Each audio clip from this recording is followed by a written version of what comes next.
Dear friends, आपका बहुत comment आया कि सेट नंबर 3 का सॉल्यूशन बनाइए। तो जैसा हम फुल सॉल्यूशन बनाते हैं, यूट्यूब का एकमात्र ऐसा चैनल जो आपको फुल सॉल्यूशन हर सब्जेक्ट का प्रोवाइड करता है।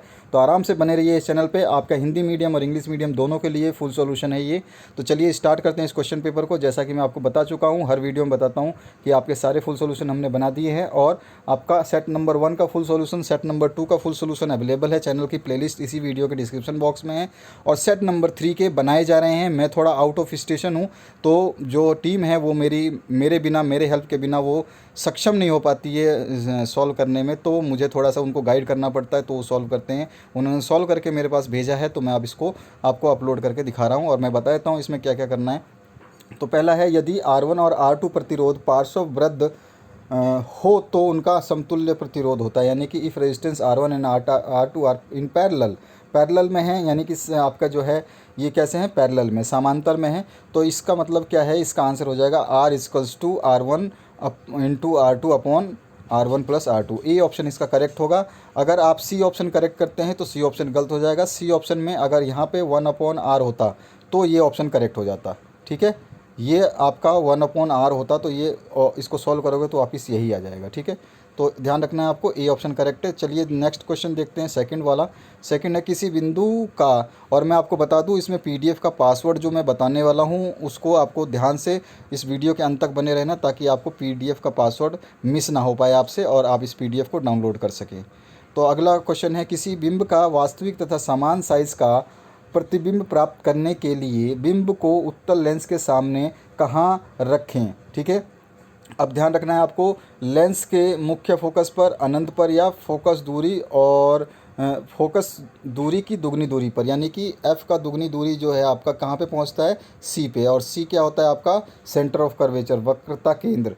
तो सी पे जब एफ़ का दुगना क्या होता है, सी होता है। आपने अभी तक अवतल दर्पण और उत्तल दर्पण का वीडियो जो मैंने अपलोड किया उसको नहीं देखा, तो आपको बहुत दिक्कत होगी एग्ज़ाम में। आप उसको देख करके रे डायग्राम कैसे बनता है जब कोई ऑब्जेक्ट आपका वक्रता केंद्र यानी सेंटर ऑफ कर्वेचर के आसपास रखा हो, आगे रखा हो, पीछे रखा हो, तो उस वीडियो को ज़रूर देख लेना, आपके पूरे कॉन्सेप्ट उससे क्लियर हो जाएंगे। आगे बढ़ते हैं। तो यहाँ पर मैंने जैसे कि आपको बता दिया, तो यहाँ पर आप ये भी कर सकते हैं। आंसर यहाँ देखिए, जो यहाँ पर at the twice of focal length, B option इसमें करेक्ट है। ठीक है, यहाँ पर क्या है, ऑप्शन हिंदी मीडियम और इंग्लिश मीडियम में थोड़ा सा मिस्टेक है, ध्यान रखना है आपको। तो ये चीज़ आपको थोड़ा सा ध्यान रखना है। क्लियर हुआ? तो जैसे कि क्वेश्चन पेपर में कभी कभी मिस्टेक हो जाता है, तो उसके लिए आपको घबराने की ज़रूरत नहीं है। तो यहाँ पर तो सी ऑप्शन आएगा और यहाँ पे बी ऑप्शन आएगा। ठीक है, इसके आगे बढ़ते हैं। नेक्स्ट, निम्न में से किसका उपयोग खाना बनाने वाले ईंधन के रूप में नहीं किया जाता है। तो सभी को पता है, ये आपको वेल नोन है कि which of the following fuel is not use for cooking, that is CNG. CNG is not use for cooking, that is use for the vehicle running. ठीक है, ये सब गाड़ियाँ चलाने के लिए काम आती हैं। उसके बाद में फोर्थ नंबर क्वेश्चन है, निम्न में से किस देश को पवनों का देश कहा जाता है। तो Denmark is the right answer. Which country is known as the country of wind. तो डेनमार्क ऐसा प्रदेश है या देश है जिसमें आपको पवनों की बहुत ज़्यादा, मतलब वहाँ पे पवन बहुत होता है। ठीक है, पवन बहुत बहती है। पांचवा जो है, घरेलू विद्युत परिपथों में किस संयोजन का उपयोग नहीं किया जाता। ध्यान रखना, नहीं किया जाता पूछा है, तो नहीं किस में नहीं, which of the arrangement is not use in domestic circuit. तो सीरीज कॉम्बिनेशन जो है यूज़ नहीं होता है। जैसे कि आपको मैं सिंपल एग्जांपल दूं, सीरीज कॉम्बिनेशन में क्या है, अगर एक बल्ब भी ख़राब हुआ तो जो है आपका दूसरे बल्ब भी ख़राब हो जाएंगे। तो इसीलिए सीरीज़ कॉम्बिनेशन यहाँ पे यूज़ नहीं होता, सारे के सारे पैरेलल होते हैं। ठीक है, और मिक्स्ड होते हैं। ठीक है, इसमें आपका ए ऑप्शन करेक्ट हो जाएगा। सीरीज़ कॉम्बिनेशन का मतलब ये होता है कि आपने जब दिवाली की लाइटें देखी होंगी, जो लड़ियाँ लगाते हो, तो अगर उस लड़ी में से एक भी बल्ब ख़राब हो जाएगा तो आगे के सारे बल्ब जलना बंद हो जाएंगे या पूरी लड़ी ख़राब हो जाएगी। अब एडवांस टाइम आ गया है कि अब आपके एक दो बल्ब भी ख़राब होते होंगे तो चलता होगा, लेकिन जस्ट इससे पहले क्या होता था, जो आप 3-4 साल पुराने अगर आपने लड़ियाँ देखी होंगी तो उनमें एक भी बल्ब ख़राब होगा तो आपके सारे बल्ब नहीं जलेंगे। तो वो सीरीज़ कॉम्बिनेशन में होते हैं, एक एक की लाइट जाने से सभी प्रभावित होते हैं। मैं बताऊँगा आपको, और भी आपके जो मॉडल पेपर आएंगे इसके बारे में मैं एक वीडियो बनाऊँगा। सभी के साइंस से रिलेटेड और मैथ्स से रिलेटेड सारे कॉन्सेप्ट क्लियर करने वाले वीडियो मैं बना रहा हूँ, तो उनको देख करके अपना कॉन्सेप्ट क्लियर कर लीजिए, ताकि आपको एग्ज़ाम में कैसा भी क्वेश्चन आए तो आप सॉल्व कर सकें। बहुत इंपॉर्टेंट होते हैं कॉन्सेप्ट क्लियर करना। कॉन्सेप्ट अगर आपके क्लियर है तो आप बादशाह हो, आप मास्टर हो, महारथी हो और टॉपर की श्रेणी में शामिल हो सकते हो। छठा क्वेश्चन है, संतरा में कौन सा अम्ल पाया जाता है? तो जो भी आपके खट्टे पदार्थ होते हैं उसमें मैक्सिमम खट्टे पदार्थों में साइट्रिक एसिड पाया जाता है, विच और acid is found in orange, तो साइट्रिक एसिड। अगर लेमन होता तो भी साइट्रिक एसिड। सातवां क्वेश्चन है, यदि विलयन के पीएच का मान 3 है तो वह क्या होगा? देखिए पीएच जो है, पीएच स्केल ऐसी होती है, इधर 0 से 14 तक का मान होता है और बीच में जो होता है 7 होता है, ठीक है। 7 पर जो है आपका न्यूट्रल मान होता है, यानी कि यहाँ पर कोई भी वैल्यू नहीं आती है, मतलब न्यूट्रल मानते हैं उसको, ना एसिडिक मानते हैं ना बेसिक। और जो 0 से स्टार्ट होता है यहाँ पे ए एसिडिक होगा और जो 14 तक जाता है वो होता है बेसिक। तो ए बी, आप ABCD पढ़ते हैं तो ए पहले आएगा, बी बाद में आएगा, एसिड और बेसिक, ठीक है। तो एसिड कौन सा है आपका? A option. तो एसिड का हिंदी में क्या होता है? अम्ल, ठीक है, याद रखना है आपको। तो इस तरह से आपको ध्यान रखना है। मान अगर 7 से ज़्यादा होता तो क्या हो जाता? ऑटोमेटिक क्षार यानी बेस। तो जैसा मैंने आपको बताया वैसे आप याद रख सकते हैं, कई स्टूडेंट कंफ्यूज हो जाते हैं। आठवां क्वेश्चन है, विरंजक चूर्ण का सूत्र क्या है? तो ये सूत्र तो आपको याद रखने पड़ेंगे, इसके कोई फार्मूला या वो शॉर्ट ट्रिक नहीं होती है, तो आपको ये सब फार्मूले याद रखने पड़ेंगे। तो उसका होता है CaOCl2, CaO is CaOCl2, A option correct है, ब्लीचिंग पाउडर का फॉर्मूला होता है। आगे बढ़ते हैं नेक्स्ट क्वेश्चन पे। ऑक्सीजन के 2 परमाणुओं के बीच कितने आबंध पाए जाते हैं?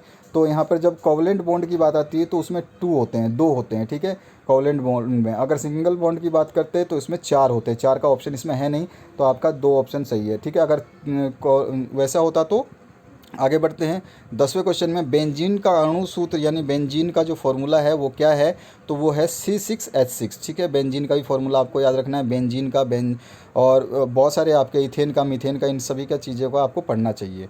खाली स्थानों की पूर्ति करनी है तो आपको पता है दर्पण सूत्र यानी कि मिरर फार्मूला जो होता है 1/F = 1/V = 1/V + 1/U, जिसमें ये फोकस हो जाता है, एक आपके ऑब्जेक्ट की दूरी हो जाती है और एक आपका जो है आपका प्रतिबिंब की दूरी हो जाती है, यानी कि इमेज की डिस्टेंस, ठीक है।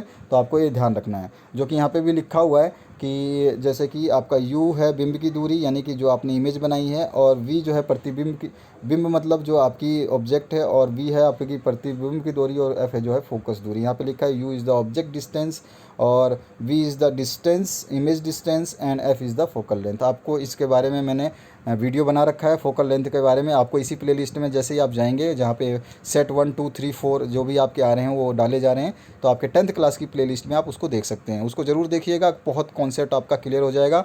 और आप थैंक्स बाद में कहना, पहले उसको वीडियो को देखना, सब्सक्राइब मत करना, कोई दिक्कत नहीं है मेरे को, लेकिन आप उस वीडियो को देख करके अपने कॉन्सेप्ट को क्लियर करना। मेरे पास बहुत सारे स्टूडेंट्स के कमेंट भी आए, काफ़ी लोगों ने थैंक्स भी बोला फ़ोन करके कि सर आज तक जो इमेज हमसे बनती नहीं थी 1 सेकंड में अब आपने सिखा दिया और मैंने बना लिया। तो वीडियो थोड़ा लंबा है, समझाने के लिए वीडियो लंबा होता है, अदरवाइज़ 10 मिनट का वीडियो होता है, हर कोई वीडियो 10 मिनट में ख़त्म कर सकता है, लेकिन समझाने के लिए वो वीडियो लंबा बनाना पड़ता है। आगे बात करें 12वें क्वेश्चन की, हीरा और ग्रेफाइट कार्बन के खालिस्तान हैं, तो ये अपरूप हैं। और जैसा कि आपको पता है जिसमें बकमिंस्टर फ्लोरीन होता है, आपका हीरा होता है, ग्रेफाइट होता है, ये सारे कार्बन के अपरूप है, ठीक है। इसके बाद में अगर हम इसको इंग्लिश में बोले तो diamond and graphite are allotropes of carbon. इसके बाद में एल्कीन का सामान्य सूत्र जो है क्या होता है? तो एल्कीन का सामान्य सूत्र यानी जनरल फार्मूला जो एल्कीन्स को होता है CnH2n। अगर ये एल्केन का पूछता है तो +2 इसमें आगे ऐड हो जाता है, ध्यान रखना है आपको ये सब चीज़ें बहुत ही बारीकी से। उसके बाद में आवेश का मात्रक है, आवेश जो है यानी चार्ज जो है वो कूलाम्ब उसका मात्रक होता है, उसका कूलम्ब बोलते हैं, कूलाम्ब बोलते हैं, दोनों चीज़ें आपके सामने लिखी हुई हैं। और 11th में जो आप 12th में जाओगे तो ये 12वां क्वेश्चन, 13वां क्वेश्चन और 14वां क्वेश्चन इससे रिलेटेड चैप्टर ही हैं, ठीक है। आगे बढ़ते हैं 15वें क्वेश्चन पे, समतल दर्पण द्वारा बने प्रतिबिंब की विशेषता लिखें, यानी कि write the characteristics of an image formed by plane mirror. Plane mirror मतलब जो आपके घरों में होता है जिसमें आप आईना में अपनी शक्ल रोजीना देखते हैं वो वाला। तो समतल दर्पण द्वारा बना प्रतिबिंब की निम्न विशेषताएं होती हैं, वस्तु और बिंब की दूरी जो है दर्पण में हमेशा बराबर होगी, यानी कि आप आईने से जितनी दूर है आपका प्रतिबिंब आईने के अंदर उतनी ही दूर बना होगा, ठीक है। दूसरा, प्रतिबिंब सीधा और आभासी होगा। प्रतिबिंब आपका जो है यानी कि इमेज जो आपकी बनती है वो सीधी होती है और आभासी यानी वर्चुअल होती है। इसके बाद में अगर हम बात करें नेक्स्ट जो है इसमें पूछा गया है आपसे इसको पर्दे पर नहीं लिया जा सकता, यानी कि इसको जो है हम पर्दे पर उतार नहीं सकते, यानी कि इसकी फ़ोटो नहीं बन सकती। अगर इंग्लिश में बात करें तो a plane mirror always forms a virtual image. जैसे मैंने बताया वर्चुअल इमेज यानी बिहाइंड द मिरर का मतलब होता है शीशे के पीछे नहीं, शीशे में उतनी ही दूर जितनी दूर आप शीशे से बाहर खड़े हैं, मतलब बिहाइंड द मिरर ही होता है। ये नहीं कि शीशे के पीछे बन गया, शीशे के पीछे कभी इमेज नहीं बनती है, लेकिन हम बोलते हैं समझाने के लिए यही बोल सकते हैं, इसीलिए एक जनरल वर्ड यूज़ होता है बिहाइंड द मिरर। ठीक है, बिहाइंड का मतलब मिरर के अंदर उतनी ही दूरी पर। आप देखोगे कभी आईने के सामने खड़े हो ना, थोड़ा बड़ा मिरर हो, मॉल में जाते हो वहाँ देखना, आप जहाँ पे जितनी दूर खड़े हो उतनी ही दूर पीछे आपको दिखाई देगा, पीछे वाला भी, है ना। तो इस तरह से आप समझ गए। The image and object are the same distance from the flat mirror, यानी कि इसमें इमेज जो है और ऑब्जेक्ट यानी कि आप और आपकी इमेज जो है दोनों सेम डिस्टेंस पे होती है मिरर से। मिरर से अगर मैं आपकी दूरी नापूँ और मिरर से अंदर जो ऑब्जेक्ट आपका चित्र बना है उसको नापूँ तो दोनों बराबर होते हैं, सेम डिस्टेंस पे होते हैं। और उसके बाद में इसमें द इमेज है वो सेम साइज़ होती है, यानी कि आप जितने बड़े हैं लंबे हैं उतनी ही इमेज आपकी बनेगी। और इमेज हमेशा अपराइट यानी कि सीधी ही बनेगी, आप सीधे खड़े हैं तो आपकी खोपड़ी नीचे नहीं हो जाएगी। 16वां क्वेश्चन जो है इसकी बात करते हैं, निकट दृष्टि दोष क्या होता है और इसे दूर कैसे किया जा सकता है। देखिए जब भी क्वेश्चन में निकट दृष्टि दोष, निकट की बात करें तो निकट में आपको दोष जो होगा वो दूर, मतलब निकट दृष्टि दोष है तो इसका मतलब है कि आपको जो है पास की वस्तुएं तो साफ दिखाई देंगी लेकिन दूर की वस्तुएं जो है साफ नहीं दिखाई देंगी। What is short sightedness, how can be removed. अच्छा ये कैसे होगा, तो अब मैं आपको आंसर बताता हूँ। तो जब किसी व्यक्ति को निकट की वस्तुएं साफ या स्पष्ट या साफ दिखाई देती हैं लेकिन दूर की वस्तुएं जो है स्पष्ट नहीं दिखाई देती। देखिए जब वो बोल रहा है निकट की दोष बताना है तो निकट दोष मतलब आपको दूर का दोष है, और दूर का दोष पूछे तो आपको समझ लीजिए निकट का दोष है। यानी कि मैं अगर बोलूँ दूर दृष्टि दोष क्या होता है, तो दूर दृष्टि दोष में दूर की वस्तुएं साफ दिखाई देती हैं लेकिन पास की वस्तुएं साफ नहीं दिखाई देती हैं। अगर निकट दृष्टि दोष पूछा तो निकट दृष्टि दोष में निकट की वस्तुएं साफ दिखाई देती हैं लेकिन दूर की वस्तुएं साफ नहीं दिखाई देती। समझ में आया।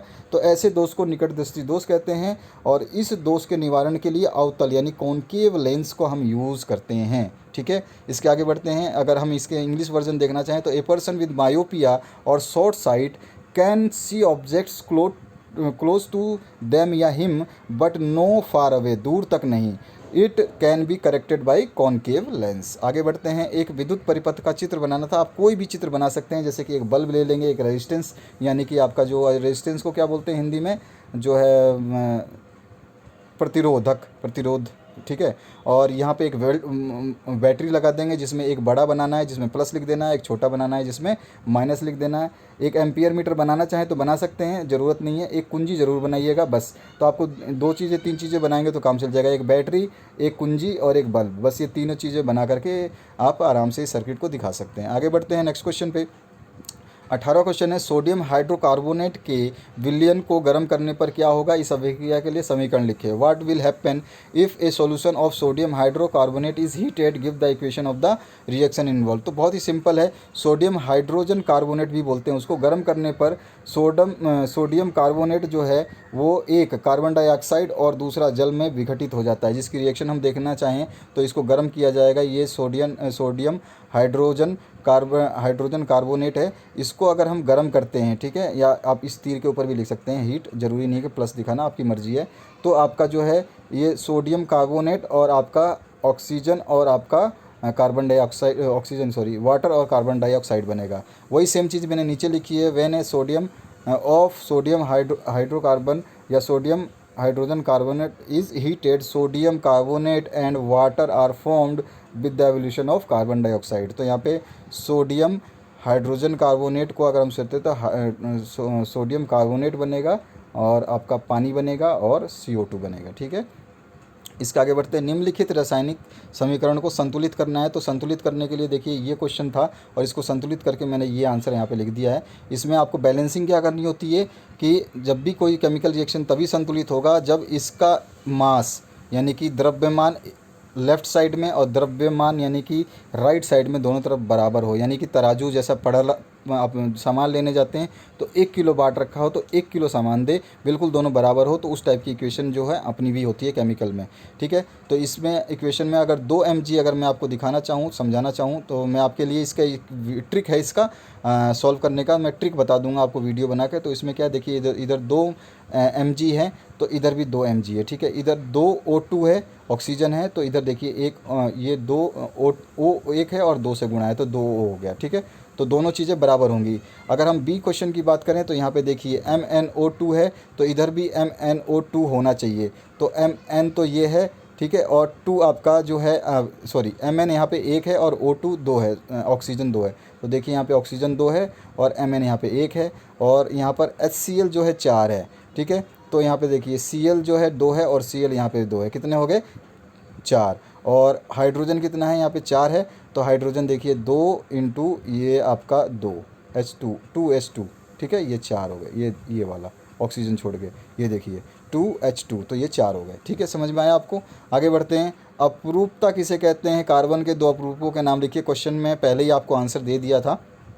What is allotropy, name 2 allotropes of carbon.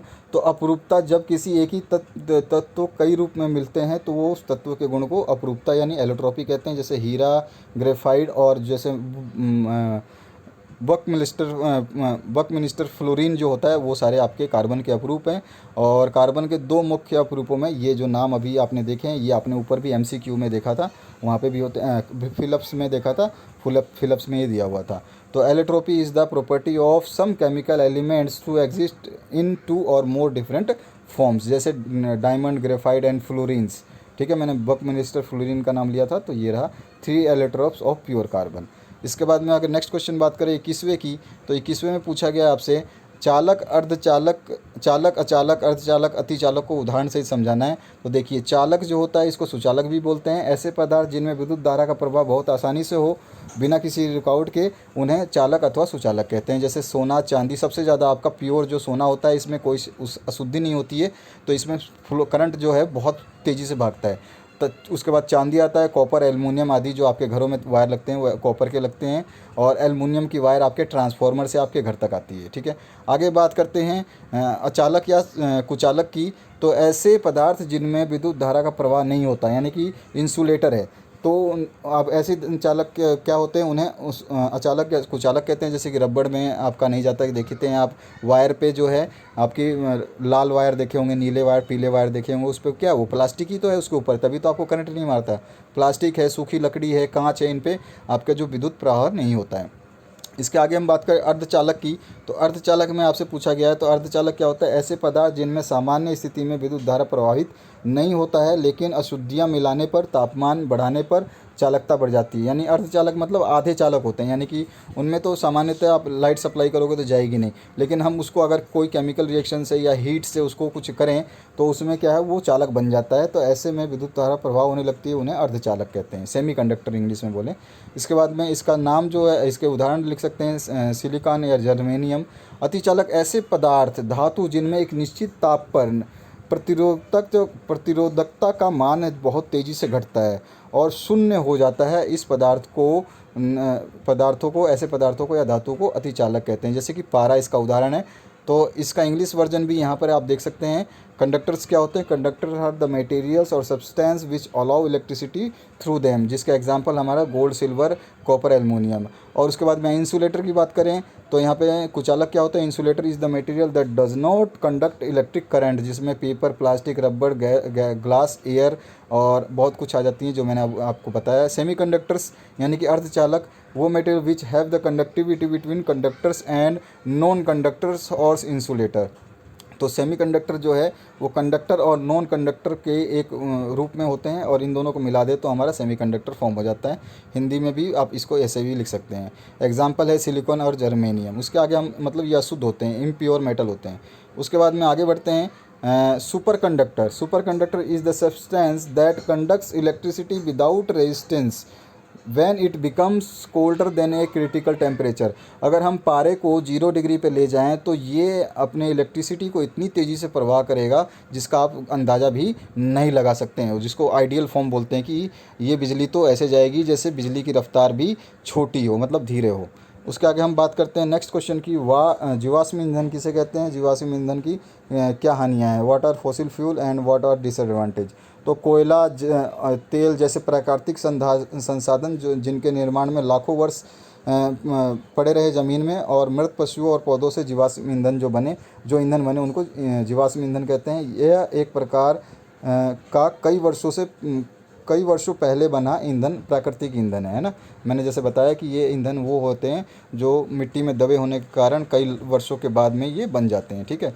इसकी हानियाँ क्या हैं, तो जीवाश्म ऊर्जा का अनवानीकरण स्रोत है जो सीमित है। ये ऊर्जा का स्रोत तो है लेकिन नवीनीकरण नहीं है, अनवीनीकरण है जो कि सीमित है, ये ख़त्म भी हो जाएगा। दूसरा क्या है, इसके ज्वलन से कार्बन डाइऑक्साइड, नाइट्रोजन, सल्फ़र, ये सारे जो गैसेस निकलती है जो स्वास्थ्य के लिए हानिकारक है, और ये जल और भूमि संसाधनों को पर भी बुरा प्रभाव डालते हैं, उनको पॉल्यूट करते हैं। इसका इंग्लिश में भी यही चीज़ लिखा है।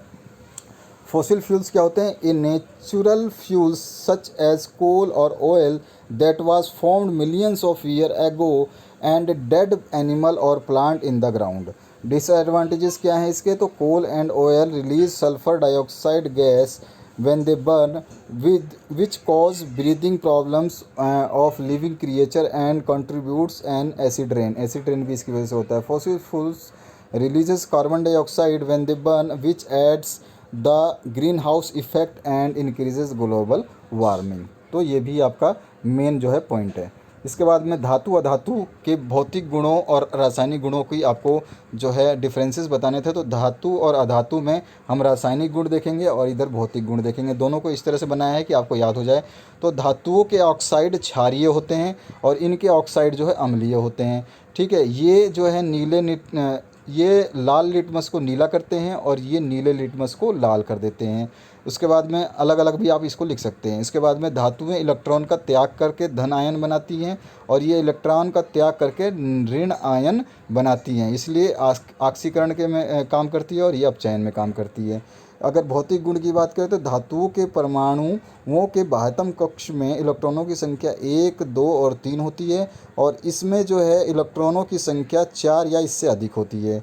पारे को छोड़ कर के सभी धातुएं ठोस अवस्था में पाई जाती हैं अगर भौतिक गुण की बात करें फिजिकल की, और यह सभी तीनों अवस्थाएं में पाई जाती है, गैस, द्रव्य और जो है आपका गैस और द्रव्य और ठोस तीनों में अलग अलग पाई जाती हैं।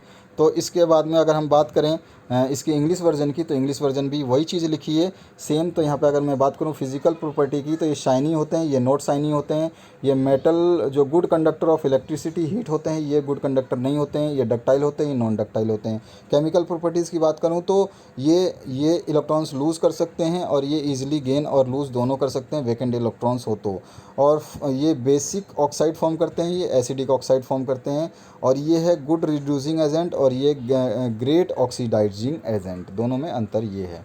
आगे बढ़ते हैं 24वें क्वेश्चन पे। NaCl MgCl2 के लिए इलेक्ट्रॉन बिंदु आरेख आपको बनाना है। तो यहाँ पर देखिए आपके सामने जो है बिंदु आरेख NaCl का ये ऐसे बनेगा आपका, जिसमें आपके कोश में कितने वो होते हैं आपको ध्यान रखना है।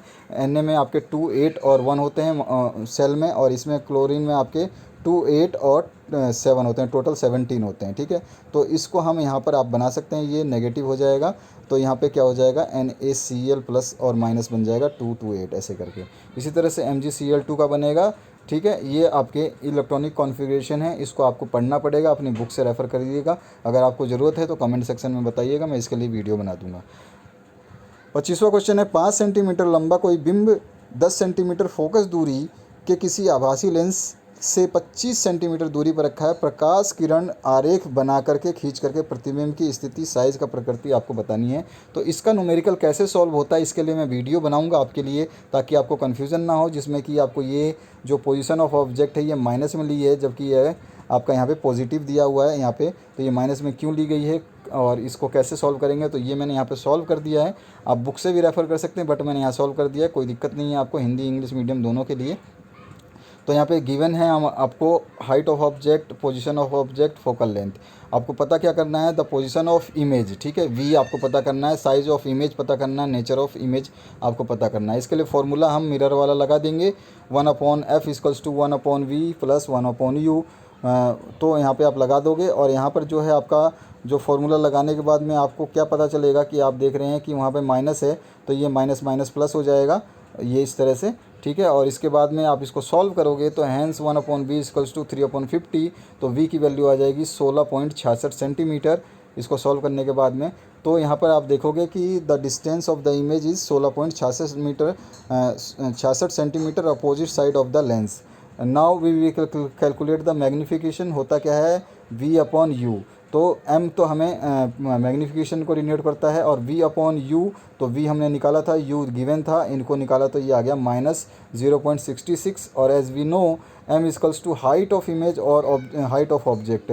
तो हाइट ऑफ इमेज हमें निकालनी है। आपके पास m निकाल लिया था हमने, यहाँ पर देखिए m निकाल लिया, देख लिए यहाँ पे हमने m निकाल लिया, यहाँ पे m निकाल लिया, तो m की वैल्यू यहाँ पे पुट कर देंगे, ये रहा m की वैल्यू। हाइट ऑफ इमेज हमें निकालना है और हाइट ऑफ ऑब्जेक्ट हमें क्वेश्चन में दे रखा है, इक्वेट करेंगे तो हाइट ऑफ इमेज निकल जाएगी माइनस जो है 3.3 सेंटीमीटर। तो नेगेटिव साइन का मतलब होता है कि height of image depicts that an inverted image is formed. Negative का मतलब क्या है, उल्टी इमेज बनी है। और position of image is at 16.66 centimetre opposite side of the lens and image of the size of the image is -3.3 centimetre at the opposite side of the lens. और nature कैसा है, रियल एंड इन्वर्टेड, ठीक है।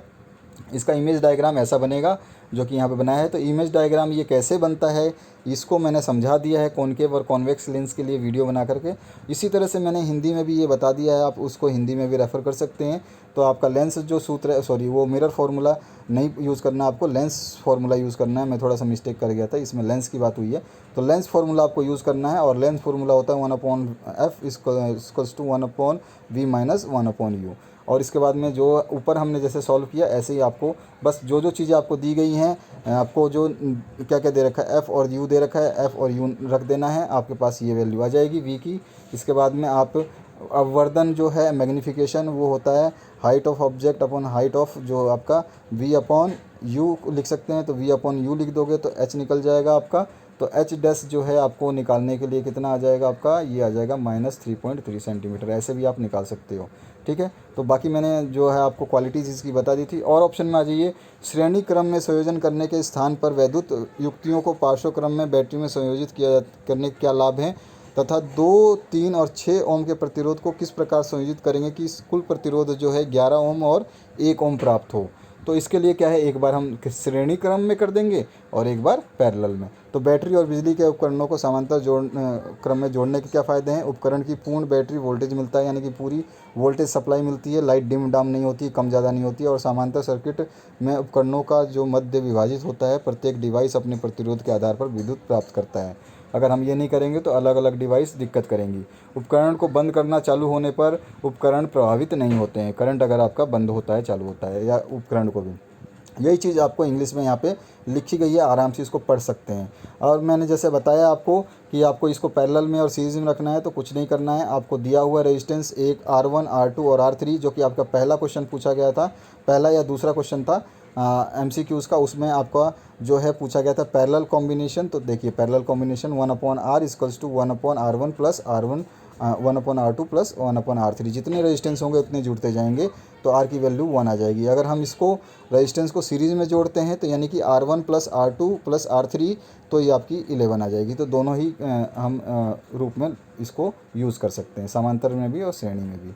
दिए गए चित्र में लवण के विलयन की चालकता का प्रयोग दिया गया है, इसमें नामांकित करना है। तो ऐसा क्वेश्चन आपके जो है पिछले सेट में भी आया हुआ था, जिसमें आपको नाम लिख देने थे। तो बल्ब हो गया, कुंजी हो गई यानी कि की हो गई, एनोड हो गया, जार हो गया, और नमक का विलयन यानी साल्ट सॉल्यूशन हो गया। आगे बढ़ते हैं। और ऑप्शन में निम्नलिखित यौगिकों का रासायनिक सूत्र लिखना था। तो यौगिक आपका साधारण नमक, इसका रासायनिक सूत्र है NaCl, जल का होता है H2O, और धोने वाला सोडा वॉशिंग सोडा को Na2CO3 बोलते हैं, और बेकिंग सोडा को NaHCO3 बोलते हैं, ठीक है। ये आपका हो गया यहाँ पे कंप्लीट। बायो में आ जाते हैं। तो बायो में रुद्रों का खुलना और बंद होना किस पे निर्भर करता है, तो रोशनी के ऊपर। अगर रोशनी नहीं होती है तो बंद हो जाते हैं, रोशनी होती है तो खुल जाते हैं। रोशनी पे सबसे ज़्यादा डिपेंड करता है, रोशनी होगी तो ही प्रकाश संश्लेषण होगा। उसके बाद में अगर हम बात करें इंग्लिश में, तो इसका सनलाइट ओपनिंग एंड क्लोजिंग जो है आपका स्टोमा डिपेंड्स ऑन सनलाइट। उसके बाद में परागकोश में होते हैं, तो परागकण होते हैं, द एंथर कंटेन्स पोलेग्रेन्स, ठीक है। उसके बाद में नेक्स्ट क्वेश्चन है, मुकुलन द्वारा अलैंगिक जनन किस में होता है, तो ईस्ट में होता है आपका ठीक है। Asexual reproduction through the budding takes place in yeast. तीसरा क्वेश्चन जो है इसमें पूछा गया मनुष्य में गुणसूत्रों की संख्या कितनी होती है। तो मनुष्य में गुणसूत्र जो है 23 करके पाए जाते हैं। टोटल जो गुणसूत्र होते हैं 46 होते हैं।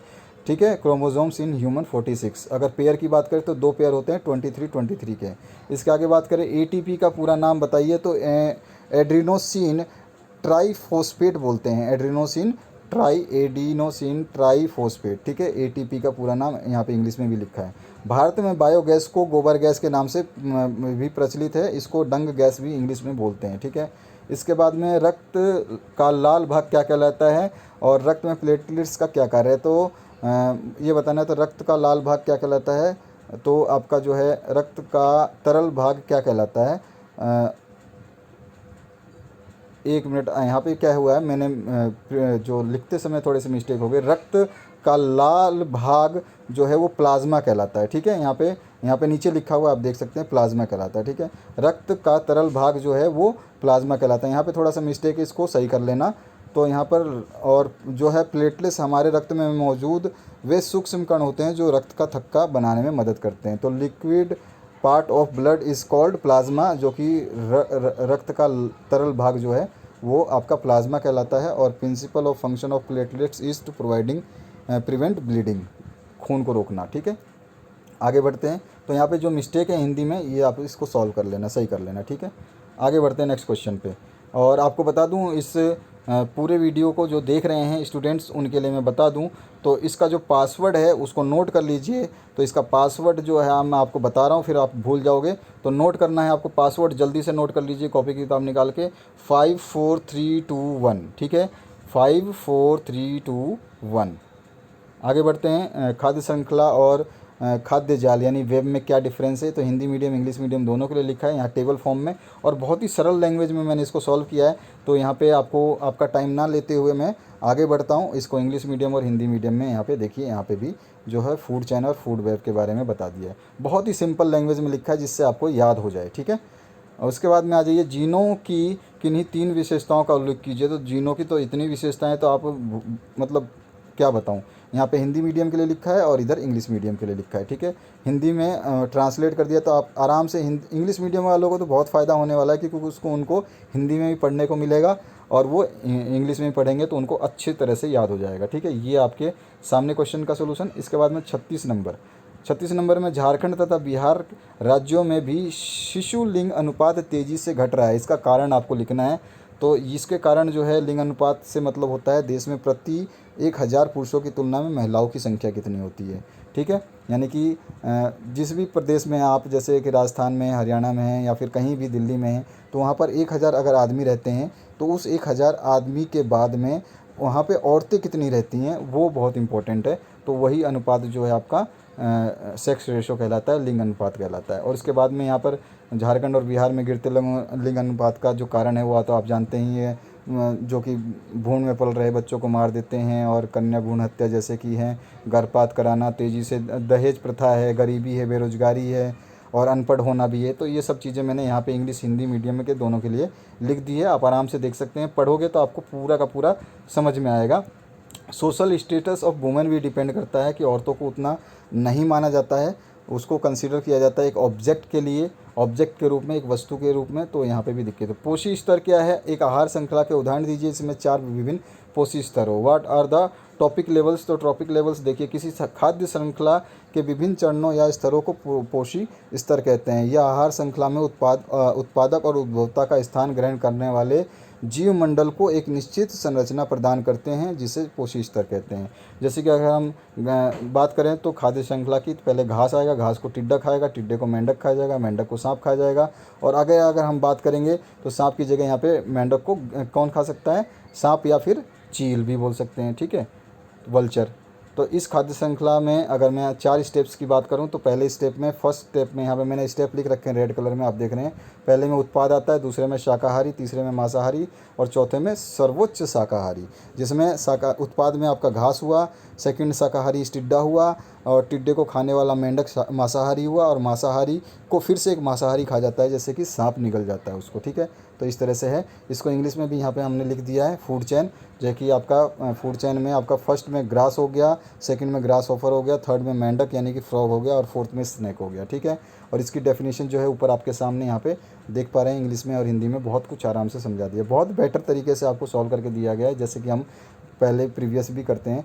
इसके बाद आ गया पत्ते वाला क्वेश्चन। तो इस पत्ते को देख करके आपको बताना था कुछ क्वेश्चंस के आंसर। तो चित्र क्या दर्शाता है, तो ये कायिक प्रवर्धन दिखाता है, यानी कि वेजिटेटिव प्रोपगेशन दिखाता है। चित्र में जो है ये क्वेश्चन मार्क क्या है, तो ये सब कलिका हैं, बुड हैं, जो बड़ी होकर के ऐसी हो जाएंगी, ऐसी हो जाएंगी, ठीक है। कलिका हैं, बुड हैं। उसके बाद में चित्र में दर्शाई गई पत्ती किस पौधे की हो सकती है, तो ब्रायोफिलम की होती है, ब्रायोफिलम की हो सकती है, ठीक है। उनके पत्तों में ऐसे होता है।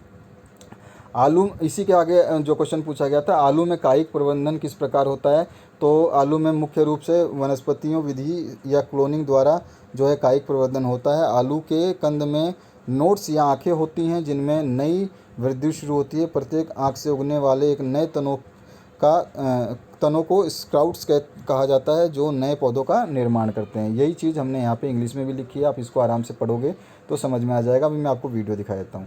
मानव उत्सर्जन तंत्र का आपको नामांकित चित्र बनाना था, तो हिंदी मीडियम और इंग्लिश मीडियम दोनों के लिए यहाँ पे लिखा हुआ है, समझने में बहुत आसानी होने वाली है आपको। इसके आगे बढ़ते हैं। ओजोन क्या है, यह किस परितंत्र को ये किसी तंत्र को किस प्रकार प्रभावित करता है, ये बताना है। तो ओजोन तो आपको पता है, ओजोन हमारे ऊपर एक लेयर है जो हमारे को बचाती है बहुत सारे डेंजरस किरणों से। तो वो चीज़ें मैंने यहाँ पे लिखी है, आप इसको पढ़ोगे तो बहुत आसानी से समझ जाओगे। बहुत इजी लैंग्वेज में मैंने कोशिश की है आपको समझाने की, बहुत ही बेस्ट तरीके से। आपके बुक में बहुत सारी चीज़ें जो हैं बेसिक पूछी गई हैं, जो कि आपके बुक में पूरे आंसर्स उसमें नहीं मिलेंगे, आप अगर सर्च भी करोगे तो। अथवा में हम बात करें तो अमीबा में पोषण किस प्रकार, पोषण की विभिन्न अवस्थाओं का सचित्र वर्णन करना है। तो अगर हम बात करें सचित्र की, तो देखिए अमीबा में पोषण जो होता है उसको मैं आपको केवल ये चीज़ बता देता हूँ। जैसे कि देखिए उसमें अंतःग्रहण होता है, पाचन होता है, अवशोषण होता है, और जो है उसके बाद में निष्कर्षण होता है। जैसे हम भी पहले खाते हैं, फिर उसका पचता है, फिर उसमें से पोषक तत्व हो जाते हैं, फिर उसके बाद में जो एक्स्ट्रा मटेरियल है वो निकल जाता है। तो उसी को हमने यहाँ पे हिंदी में और इंग्लिश में भी लिखा हुआ है, उसका डायग्राम भी मैं आपको दिखा देता हूँ। तो ये देखिए हिंदी के लिए डायग्राम है ये, जैसे स्टेप 1 2 3 4 आराम से आप देख सकते हैं। इसकी PDF फाइल डाउनलोड करोगे तो आपको आसानी से समझ में आ जाएगा। और ये इंग्लिश के लिए दे रखा है, ठीक है। तो यहाँ पे ingestion, digestion, absorption and assimilation और एजेशन जो है ये आपके स्टेप्स हैं। इनमें से 3 स्टेप 4 स्टेप भी लिख दोगे तो आप कंप्लीट आपको पूरे मार्क्स मिल जाएंगे। और ये रहा इसका जो है प्रोसेस ऑफ न्यूट्रिशन अमीबा में। तो इंजेशन, डाइजेशन, एब्जॉर्प्शन जो मैंने बताया आपको, और इजेशन, निष्कर्षण, ठीक है। तो ये था आपका पूरा साइंस का सोल्यूशन। आशा करता हूँ इस वीडियो को देख करके आपको काफ़ी मज़ा आया होगा। और दूसरे सब्जेक्ट के सोल्यूशंस देखने के लिए बने रहिए इस चैनल पे। मोर से मोर आप दोस्तों को शेयर करिए, ताकि उनकी मदद कर पाएँ। उनको सोल्यूशंस नहीं मिलते हैं, वो कमेंट करते हैं, उनको पता ही नहीं रहता है कि यहाँ पे सोल्यूशंस अपलोड कर दिए गए हैं। यूट्यूब इस इंडिया का एकमात्र ये चैनल है जो आपको या आपके पूरे हिंदुस्तान के किसी भी बोर्ड के सॉल्यूशंस प्रोवाइड कर रहा है, फुल टू फुल। पहले से ही करता आ रहा है और अभी भी कर रहा है, और जितना होता रहेगा उतना करते रहेंगे। समय की कमी होने के कारण सॉल्यूशन लेट हो सकता है, लेकिन ये नहीं होगा कि सॉल्यूशन ना मिले आपको। तो आशा करता हूँ ये वीडियो अच्छा लगा होगा। लाइक बटन चाहे तो दबा दें, और चैनल को सब्सक्राइब करना चाहें तो कर सकते हैं, लेकिन शेयर ज़रूर करिए ताकि दूसरों तक आप मदद पहुँचा पाएँ। और मैं भी चाहता हूँ कि मैं दूसरों की मदद करता रहूँ। Thank you very much.